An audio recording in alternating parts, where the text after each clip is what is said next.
एक आप भी चेहरा है। सबसे पहले जो चर्चाएं हैं, कांग्रेस की ये सीट होगी, आरजेडी की सीट होगी, कैसे इस पर विराम लगाएं? संतोष जायसवाल सांसद है यहाँ पर, वो भी जायसवाल से जुड़े हैं। समीकरण अगर देखा जाए यहाँ पर तो बीजेपी जिससे जीतती आई है लगातार, और जिसको कहा जाता है वो भी एक जातीय समीकरण के मायने के अनुसार जो खास करके पार्टी के नेतृत्व करता है, उनके साथ आपका बैठना उठना है। फिर संतोष जायसवाल का नाम जल्दी से क्यों नहीं घोषित कर दिया जा रहा है? मैं बता, एक आप पर बड़ी गंभीर आरोप लगाते हैं, क्या संतोष जायसवाल पैसा लेके घूम रहे हैं? कहाँ, आप बता दो कहाँ मैं पैसा लेके घूमा हूँ? ये चर्चा खूब होती है कि टिकट लेके तो आ जाएंगे, पैसा बहुत है। नहीं। नमस्कार, आप देख रहे हैं न्यूज टुडे और मैं हूं आपके साथ निर्भय किशोर।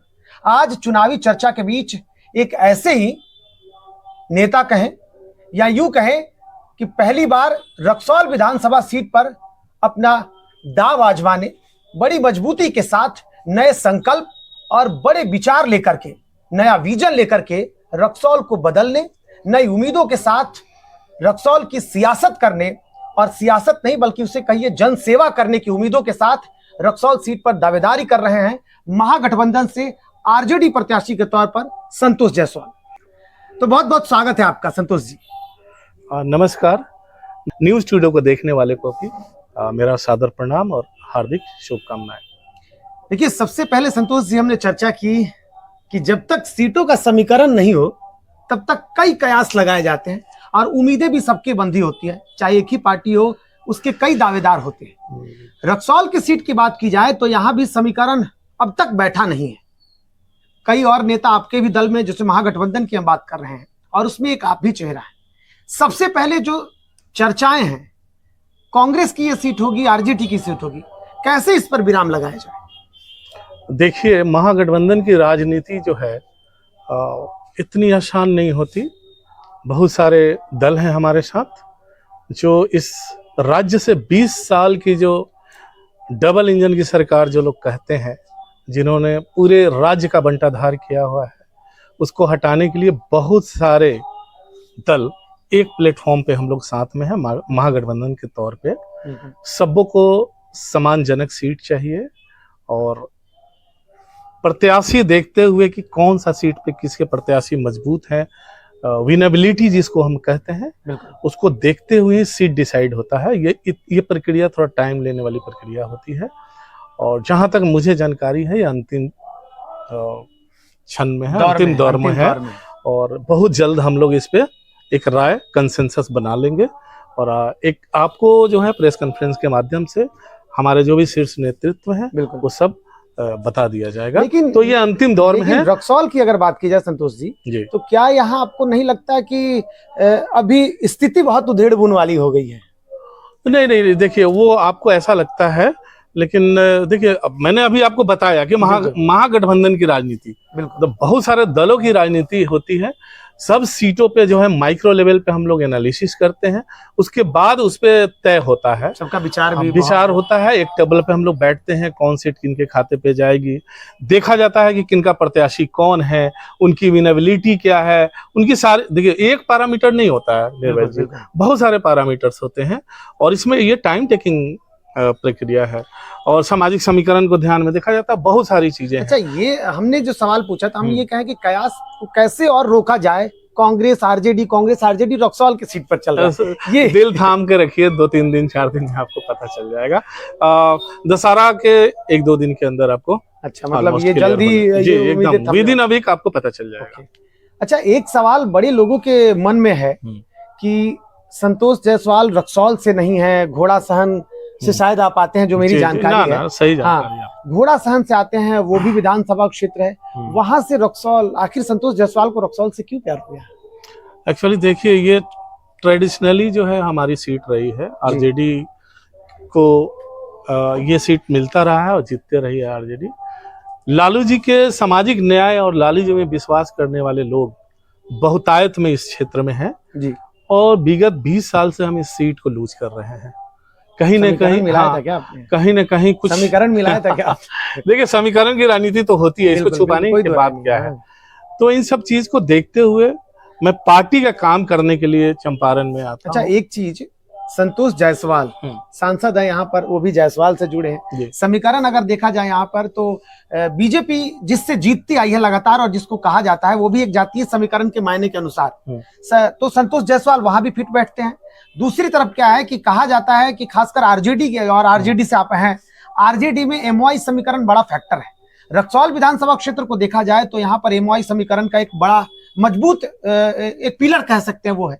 क्या ये सारे समीकरण को संतोष जायसवाल ने बैठ करके गुना भाग किया था? मैं आपको बता दूं पहली बात कि मैं खांटी लालूवादी विचारधारा का आदमी हूं और मैंने अपने लोगों को होगा, मेरे को नहीं। मुझे पता है कि उन्होंने इस समाज को जबान दी है, गरीब दबे कुचलों को उन्होंने आवाज दी है, सम्मान दिया है। लेकिन उनकी पार्टी एक बड़े दंश से गुजरती है। वो ठीक है, वो देखिए कुछ खास लोग हैं जो जिनके पास इस चीज का जवाब नहीं है तो एन किन प्राकेन चाहते हैं कि अटैक करके इसको धूमिल किया जाए, लेकिन जनता बहुत सजग है, वो सब जानती है। अच्छा, ये संतोष जी, ये भी तो मैसेज देना चाहिए ना कि चलिए ठीक है, लालू जी को मानते हैं कि उन पर आरोप रहे हैं, तेजस्वी जी तो नए हैं, नए चेहरा, नए सरकार बनाने की देखिए हमारे नेता की स्वीकारता जो है ना, एक्सेप्टेबिलिटी, केवल स्टेट में ही नहीं पूरे देश भर में है।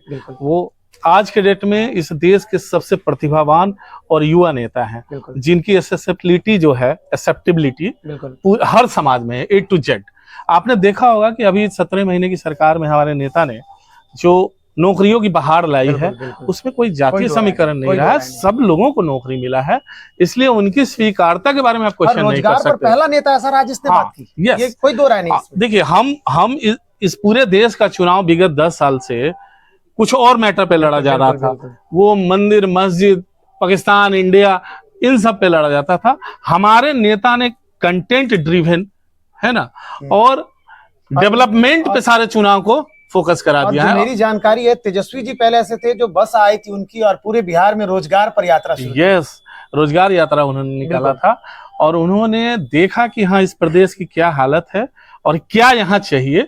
उन्होंने इस पे एनालिसिस किया और उस हिसाब से उन्होंने अपनी राजनीति को बनाया। इसलिए उनकी जो एक्सेप्टेबिलिटी है नो डाउट सारे नेताओं से ऊपर है। तो इस बार जो है प्रदेश की जनता उनको गद्दी देगी और एक युवा नेता को अपना नेता मान के उनको मुख्यमंत्री की कुर्सी दे दिखाएगी। आपके परिचय कराने में मैंने अपने दर्शकों से थोड़ी कोताही कर दी है। हाँ ना कराइए ना। संतोष जायसवाल राष्ट्रीय सचिव भी है राजद के, मैंने ये बताया नहीं था, फिर एक बार बता रहा हूँ। बड़ा पद है पार्टी में और कहा यह जाता है, जो मेरी जानकारी है गलत हो भी सकती है, तेजस्वी यादव के काफी करीब है। संजय यादव जो कि अभी आरजेडी में सर्वे सर्वा के तौर पर देखा जा रहा है, उनको कई और नामों से भी कहा जा रहा है, मैं वो नहीं जिक्र करूंगा। उन सबसे यानी कि बड़े नेतृत्व और जो खास करके पार्टी के नेतृत्व करता है उनके साथ आपका बैठना उठना है। फिर संतोष जायसवाल का नाम जल्दी से क्यों नहीं घोषित कर दिया जा रहा है? तो मैं बताता हूँ आपको। माननीय नेता तेजस्वी यादव 14 करोड़ जनता के नेता है, संतोष जायसवाल के नहीं। मैं एक कार्यकर्ता हूँ और तेजस्वी यादव सबको मान सम्मान, सबको उतना ही प्यार देते हैं। इस प्रदेश की सारी जनता के वो नेता है, केवल एक संतोष जायसवाल के नेता नहीं है। रही बात संजय जी की, संजय जी संगठन में अच्छा काम करते हैं, संजय जी संगठन के लिए बहुत ही अच्छा काम कर रहे हैं और ये अब देखिए संगठन में है तो हमारी उनसे बात तो होती ही रहेगी, सब लोगों की होती है, सारे नेताओं की होती है। ऐसा कुछ नहीं है, कोई प्रिविलेज नहीं है, सबका मान सम्मान समान है। में पद बड़ा होना मायने नहीं रखता है, रखता है जिम्मेवारियों के तौर संभाल रहा है। हाँ, जिम्मेवारियों के तौर पे रखता है। आपका पद अगर बड़ा है, सीट पर कुछ ऐसा कुछ नहीं है। देखिए अगर हम बड़ा पद होल्ड करते हैं तो जिम्मेवारी भी हमारी बढ़ जाती है, मतलब संगठनात्मक। हाँ यस एग्जैक्टली। इसमें कहीं भी बायस होके कि हाँ ये वो है तो इनको टिकट मिल जाएगा, ऐसा कुछ नहीं है। टिकट के मैंने पता परीक्षा में बराबर ही हिस्सा। यस एग्जैक्टली, जो एक साधारण कार्यकर्ता है मैं भी वही हूँ और सबों के लिए वही पैरामीटर लागू होता है। लोग एक आप पर बड़ी गंभीर आरोप लगाते हैं, क्या संतोष जायसवाल पैसा लेके घूम रहे हैं?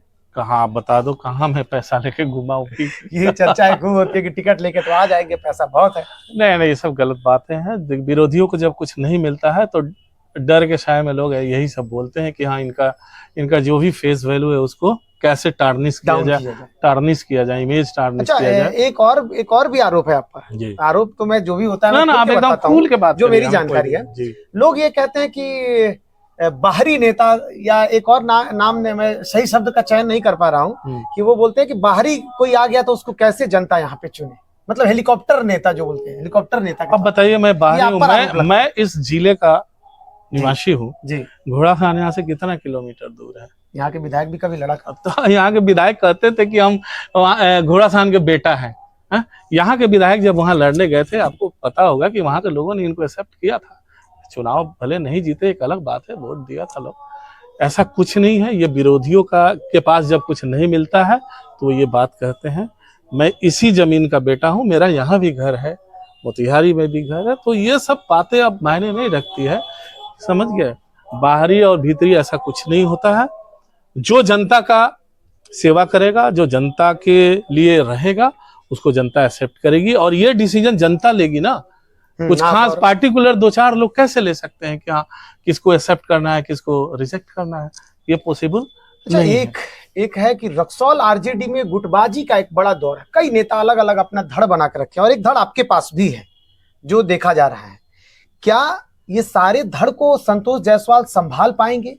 क्या चुनाव लड़ने की जब बात होगी, चुनाव होंगे, तब ये एक बड़ा संकट बन सकता है आपके लिए? जाहिर सी बात है, आप समझ सकते हैं इस बातों को जो मैं कहना चाहता हूं। निर्भय जी, देखिए, गुटबाजी की जो बात आप कर रहे हैं, कोई ऐसी पार्टी नहीं है जहां इस तरह की गुटबाजी नहीं होती है। अति महत्वाकांक्षा भी बहुत बड़ी, देखिए हर पार्टियों में है। देखिए, जब कोई भी राजनीति करता है तो सबकी इच्छा होती है कि हम चुनाव लड़े, हम बड़े पद को प्राप्त करें, तो उसके लिए लोग अपने अपने जो भी उनका स्ट्रेंथ होता है उसको यूज करता है, और ऑब्वियस है होता है गुटबाजी। लेकिन इस बार की जो स्थिति बनी है, हमारी पार्टी के एक एक नेता, महागठबंधन के एक एक नेताओं का ये मंशा है कि हमें तेजस्वी यादव को मुख्यमंत्री बनाना है। टिकट देना ना देना वो शीर्ष नेतृत्व डिसाइड करेगा। महागठबंधन के जितने बड़े नेता हैं वो डिसाइड करके जिसको भी देंगे, मैं आपको आश्वस्त करता हूं ऐसा कुछ गुटबाजी आपको देखने को नहीं मिलेगा। और इस बार रक्सौल जो है हम जीतेंगे, महागठबंधन जीतेंगे। ये न्यूज टुडे पे आप भी भरोसा देते हैं कि अगर आपको सीट नहीं मिला, टिकट नहीं मिला, तो जो भी आएगा प्रत्याशी पार्टी के तौर पर? मैं आपको यहाँ मतलब आपके माध्यम से मैं आश्वस्त करता हूं, महागठबंधन से जो भी आएंगे, संतोष जायसवाल उनके साथ कदम से कदम मिलाकर उनको जिता के सदन में भेजने का काम करेगा। और बिहार का मुख्यमंत्री माननीय तेजस्वी यादव को बनाने के लिए रक्सौल की जनता अपना योगदान देगी, इतना मुझे विश्वास है। एक और आरोप आप पर है जी, लोग कह रहे हैं कि अब संतोष जायसवाल भाग रहे हैं या भाग जाएंगे, चुनाव में भागेंगे तो नहीं? मैं कहाँ भागा हूं, मैं तो कंटिन्यू यही। आप कभी देखें हमको एब्सेंट होते हुए? आप क्षेत्र की जनता से बोलिए। लगता है कि निर्भय जी आप भी कुछ पार्टिकुलर लोगों के पास ही बैठते, क्षेत्र में जाया करिए, सही चीज मिलेगा। मैं यहाँ हूं ही नहीं, शहर में नहीं हूँ, मैं दिन रात तो घूम रहा हूँ क्षेत्र में। देखिए, अगर तो लोग तो कहेंगे ही ना। अब देखिए, मैं किसी के पास नहीं बैठता हूं, मैं लोगों को क्षेत्र में होता हूं, तो लोगों को लगता है कि कहाँ है वो। आप मेरे जाइए, सोशल मीडिया पे जाइए, न्यूज पे जाइए, सब जगह दिखेंगे हम। बीजेपी के गढ़ को तोड़ने का, क्योंकि इसको गढ़ कहते हैं बीजेपी का, राजनंदन राय के बाद से मुझे नहीं लगता कि कोई लौटा है। और 25 साल अजय सिंह से लेकर के और वर्तमान के जो विधायक है प्रमोद सिन्हा, उनको लेकर के 25 साल का एक लंबा टेन्योर कहा जाएगा विधानसभा में। इसको तोड़ने के लिए संतोष जायसवाल के पास क्या प्लान होगा अगर टिकट मिलती है महागठबंधन से? तो सर मैं आपको बता दूं, अभी आपके पास न्यूज भी होगा कि पूरे बिहार में एनडीए के जितने भी मंत्री और विधायक हैं, जो भी अपने क्षेत्र में जा रहे हैं, उनके साथ जनता का क्या बिहेवियर है आप देख रहे होंगे, है ना। सब जगह उन पे अटैक हो रहे हैं, लोग उनका बाइकआउट कर रहे हैं, वीडियोस भी हैं। और आज भी एक बहुत बड़ी घटना हुई है, एक विधायक के साथ, एक मंत्री के साथ।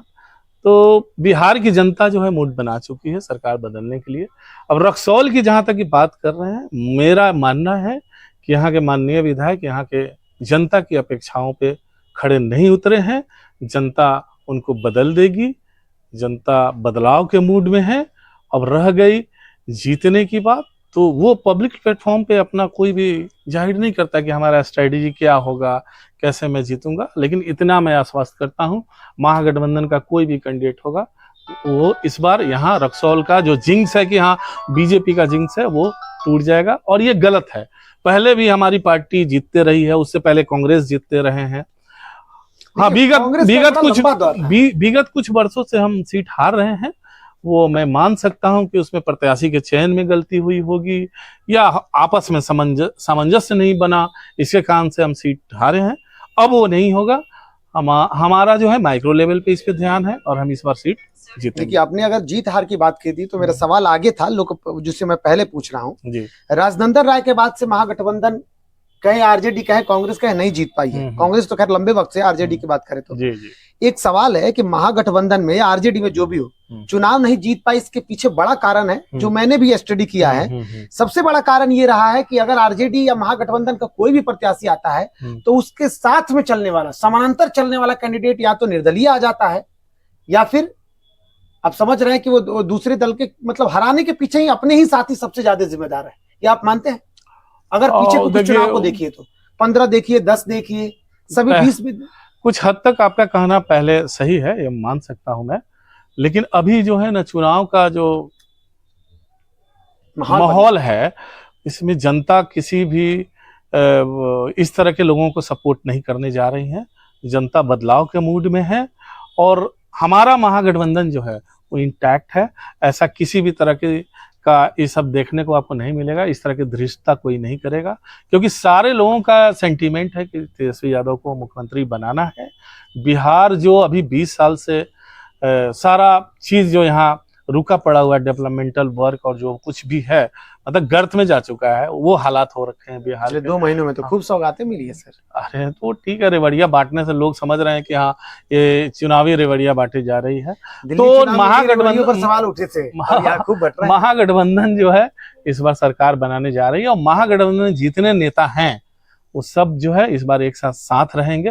पहले का जो कुछ भी है वो दोहराया नहीं जाएगा, गलतियों को दोहराया नहीं जाएगा। फिर एक पहले जो कुछ भी हुआ है वो सब कुछ नहीं होने जा रहा क्योंकि सारे लोग एक स्वर में महागठबंधन की सरकार बनाने के लिए कृत संकल्प है। फिर एक बार तेजस्वी सरकार, यस 100% तेजस्वी सरकार। चलिए, एक और आप पर आरोप है, मैं ज्यादातर आरोप कोई बात नहीं, मैं एक्सेप्ट करने के लिए चाहता हूँ। मुखर नेता के तौर पर संतोष जायसवाल उभर नहीं पा रहे हैं। इसका मतलब मैं इसको थोड़ा विस्तार से बताऊं। मुखर नेता मतलब कि वो नेता जो ज्यादा दिख नहीं रहे हैं, ज्यादा बोल नहीं रहे हैं, कोई ऐसी बातें होती है तो अपनी प्रतिक्रियाएं ज्यादा नहीं दे पाते हैं। और मैं आपको ये बता देता हूँ, मैं काम करने में विश्वास रखता हूँ और वोकल ज़्यादा होने की ज़रूरत नहीं है। जनता सब देखती है कि हाँ मैं संगठनात्मक काम कर रहा हूँ, लोगों के बीच रह रहा हूँ। हाँ आप कह सकते हैं कि ज़्यादातर मैं मीडिया फ्रेंडली नहीं हूँ कि हमेशा मीडिया पे बैठूँ और अपने बातों को रखूँ। मतलब मीडिया फ्रेंडली हूँ लेकिन मैं उतना अच्छा टाइम नहीं दे पाता हूँ और मैं बचता भी नहीं हूँ। ये आप कहोगे कि सवालों से बचना, मैं नहीं बचता, लेकिन मेरे पास टाइम नहीं लगता क्योंकि मेरे को टाइम नहीं मिल पा रहा। मैं क्षेत्र में हूँ इसलिए मैं कम कुछ बातें कर पा रहा हूँ आप लोगों के साथ। मतलब काम ज्यादा जरूरी है। Yes exactly. आपके साथ तो हम फिर बैठ लेंगे चुनाव के बाद, तो हम आपके लिए उपलब्ध ही रहेंगे। अभी है कि क्षेत्र में रहना जरूरी है। हमारे नेता का आदेश भी है कि जो कोई भी चुनाव रखने की मंशा रखते हैं उनको लोगों के बीच अभी रहना है। तो मैं लोगों के बीच हूँ, आप रक्सौल में पता कर सकते हैं। वरिष्ठ नेता हैं श्याम बिहारी, हाल में पार्टी छोड़ करके आपके महागठबंधन में शामिल हो गए हैं, कांग्रेस के नेता हैं। उनके आने के बाद लोगों की मांगे कही जा रही है, सोशल मीडिया पर खूब चर्चाएं चल रही हैं कि श्याम बिहारी आएंगे तो रक्सौल महागठबंधन के पाले में होगा। उनके आने से आप उसको कैसे देखते हैं और उनके आने से क्या कुछ समीकरण बदलता बिगड़ता तो नहीं दिख रहा है? देखिए हमारे महागठबंधन में अगर वो आए हैं तो उनका हम स्वागत करते हैं। बिल्कुल। और भी लोग आएंगे जो महागठबंधन में तो उनका स्वागत है। अब रह गया कि समीकरण और टिकट, ये हमारे बस की नहीं है, चाहे उनके बस की नहीं है। ये तो शीर्ष नेतृत्व पार्लियामेंट्री कमेटी होती है, सब लोग एक साथ बैठ के डिसीजन लेते हैं और वो डिसीजन लेंगे। जिनको भी टिकट दिया जाएगा वो यहाँ से जीत के जाएंगे और जनता यहाँ से सर आंखों पे बिठाएगी महागठबंधन के कैंडिडेट को, वो कोई भी हो, वो हम हो, श्याम बिहारी जी हो, वो सुरेश जी हो, कोई दावा तो हर कोई ये किए जा रहे हैं कि उनको टिकट मिल रहा है। देखिए ये उनके कार्यकर्ताओं का सेंटीमेंट हो सकता है क्या उनको टिकट मिल रही है। आप मेरे साथ जो लोग चलते हैं उनसे आप पूछेंगे तो वो कहेंगे नहीं तो संतोष जी का कंफर्म। ये सेंटीमेंट होता है कार्यकर्ताओं का। आरजेडी के कार्यकर्ता से आप बात करेंगे तो कहेंगे नहीं ये सीट तो हमारे पास है। वो इसी तरह कांग्रेस के लोगों से बात करेंगे तो कहेंगे हमारे साथ है। लेकिन अभी अंतिम चरण में बहुत जल्द क्लियर हो जाएगा। चलिए, लंबा सवाल जो चल रहा है उसमें एक आखिरी सवाल है, रक्सौल को संतोष जायसवाल कैसे देखते हैं, कैसे बदलेंगे? उसी में एक और एड ऑन सवाल है कि यहाँ के जो जनप्रतिनिधि हैं, समझ सकते हैं, 2 लोग हैं, मैं डायरेक्ट बोल रहा हूँ, 2 हैं, वो कहते हैं कि बीरगंज से रक्सौल का कंपैरिजन नहीं करना चाहिए, यहाँ जमीन नहीं है, विकास नहीं हो पाएगा। इस पूरे सवालों का एक साथ जवाब की कैसे देखते हैं? नहीं, विकास के लिए जमीन का होना जरूरी थोड़े ना है। विकास के लिए इच्छा शक्ति का होने का जरूरत है। अब मैं तो विकास के लिए ऐसे तो कहूंगा नहीं कि हाँ रक्सौल शहर को ही तोड़ दिया जाए विकास के नाम। जो है उसको सुव्यवस्थित सुदृढ़ तरीके से मैनेज किया जाए। जैसे जाम की समस्या है, प्रदूषण की समस्या है, या पब्लिक के लिए जो सुविधाएं होनी चाहिए उन सुविधाओं की भी व्यवस्था करनी यहाँ के प्रतिनिधि का ही वो कर्तव्य बनता है, चाहे वो सांसद हो चाहे विधायक हो।